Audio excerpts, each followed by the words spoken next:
Alright, so in today's video, we are going to be making some bone broth at home.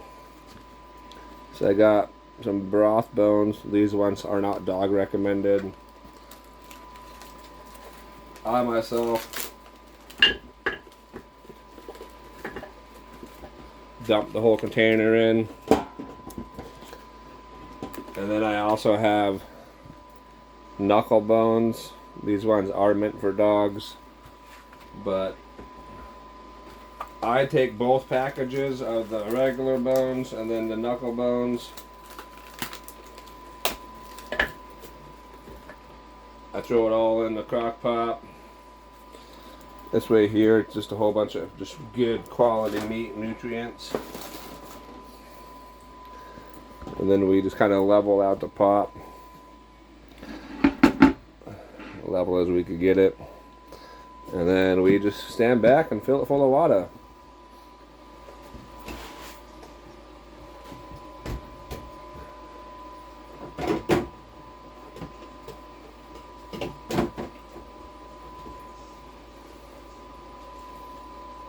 It's a 32-ounce cup I'm using.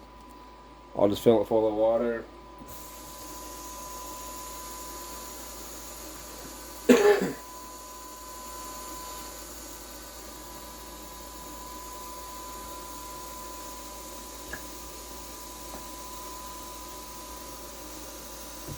So here's cup one. That's the first 32 ounces.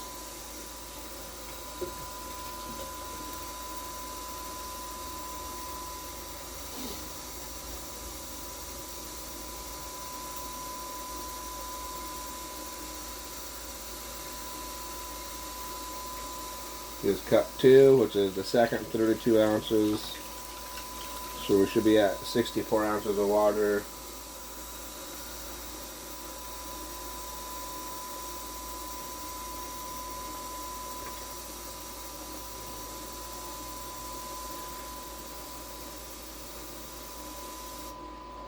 Here's cup number three, which should equal out to 96 ounces of water.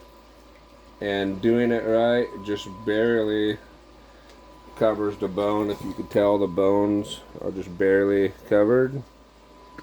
And then we will turn this onto high for a couple hours. And then in a couple hours I will come back and put it on the low setting for the rest of the day. And we'll go from there. So stay tuned. Alright, so it's been a couple hours. We're going to switch this to low. It's looking pretty good though. Smelling pretty good. I'll run this till tomorrow morning and then unplug it and put it in containers in the near future. About 9:30 in the morning. I started this yesterday about 3 o'clock. Looking pretty good. First couple hours was done on high. Then it went to low. Now I'm turning it off. I'm going to cool it down and then put it in containers. So we got the lids laid out. We got containers laid out. We got some broth cooled down. It's not cold, but it's cool. Smells pretty good. And then we got a strainer and a cup and napkin because we're going to make a mess. So I got my mom Christine helping me today with the bone broth. We are going to get ready to take them in a container and put it in the containers. I'll be cameraman as she's doing the scooping.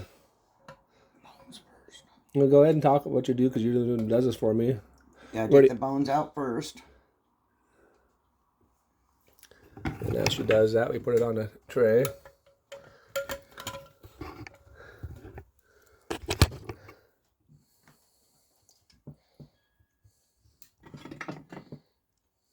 And remember, I put 2 packages of bones in. I put 2 different types. So I get the best of both worlds. It's a little bit strong and potent. But from a nutritional standpoint, that's why I do 2 packages of 2 different types of bones. So I get the marrow bones and then the knuckle bones usually.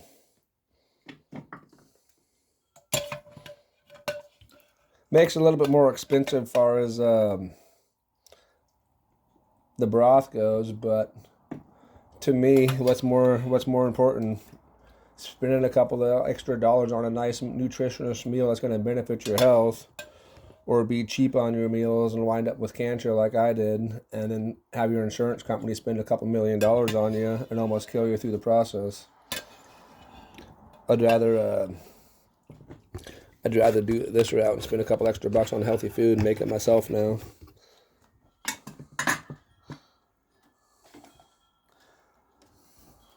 So now we got a big old pile of bones. Yeah. Use a 1-cup measurer. Fill the pint freezer containers to the first line.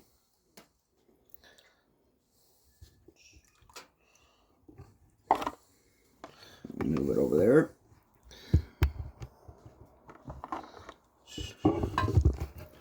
Work on the second one. And I put a paper towel down so I don't spill a bunch of crap on my counter. Because I could just take the towel and put it in the wash to be cleaned. Oops, let's do that one instead.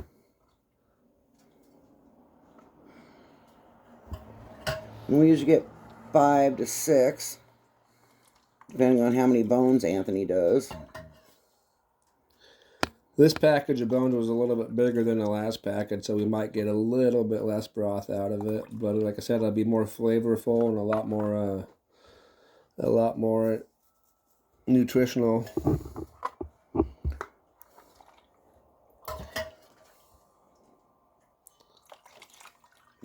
I think we're going to wind up with 6 containers.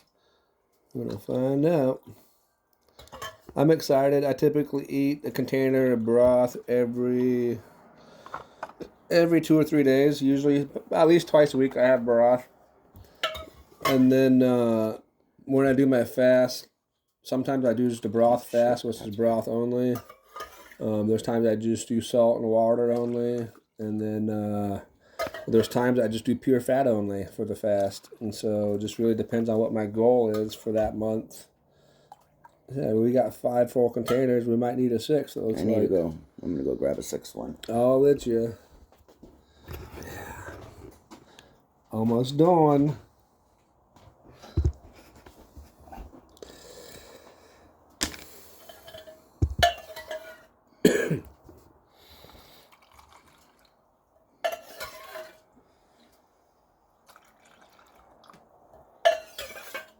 Thanks for helping, Ma. Yeah. Put that over there for a second. Let's put pour in there. You could be a saw boy. You could fill up saws with pouring that skill. Looks like I need to get another one yet. For a partial. Wow. We got a lot this time. Yep. I think it's because you use smaller bones and I knew that one. I use some small bones and some big bones. I used knuckle bones for the big ones. I don't remember what the small package was. Nice.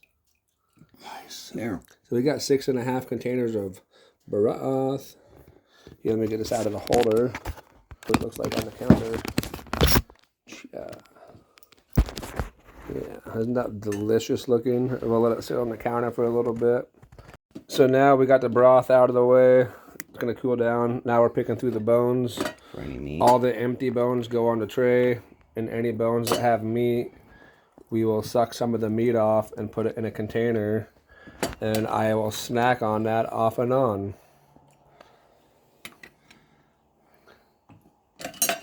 I have yet to take a bone and fry it up and make bone marrow and eat it yet. I normally just take the chunkies and put it in a container.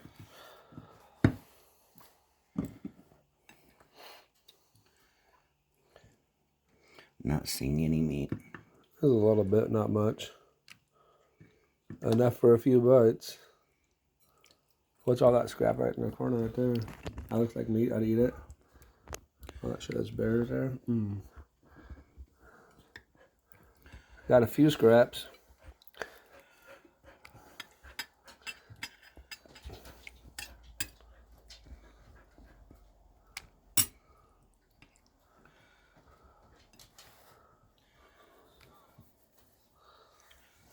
I tell you what though, this broth is delicious. I have tried all kinds of different store-bought broths, and nothing compares to homemade.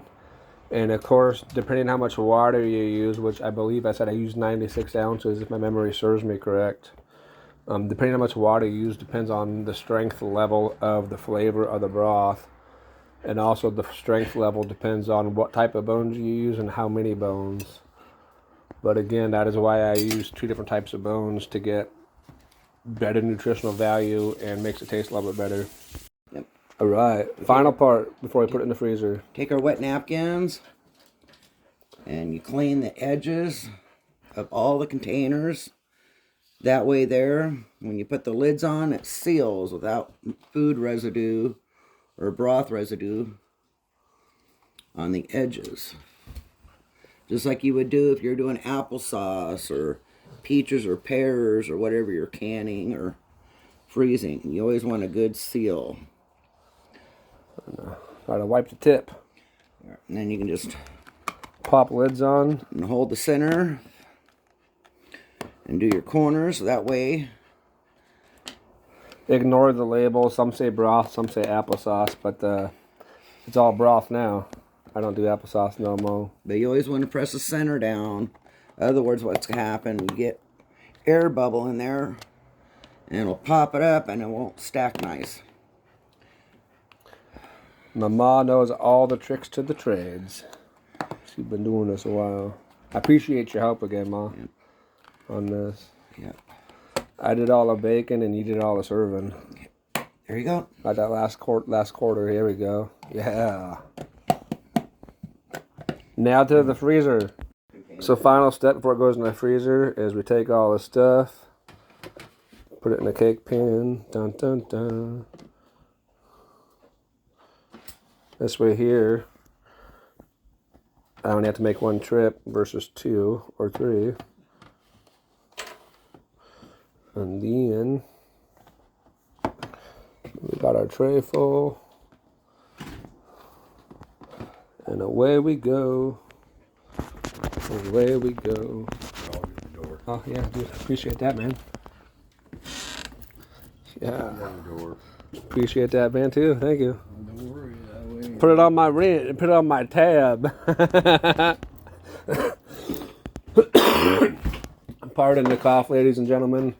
I'm on the tail end of being sick. And then, holy smokes, we got to rotate the freezer because we have a couple more in here already. So, broth into the freezer. Broth into the freezer. Oh, check it out. Healing Humanity. Thank you, Carrie, man. Big shout out to you, my friend. You have been a blessing in my journey with cancer. And you've been a blessing to become friends with. Looking forward to the future and what kind of mischief we could get into the future. Yeah, ignore my place, ladies and gentlemen. I'm a bachelor. I'm trying to keep it clean. I'm working on it. All right, we're almost done.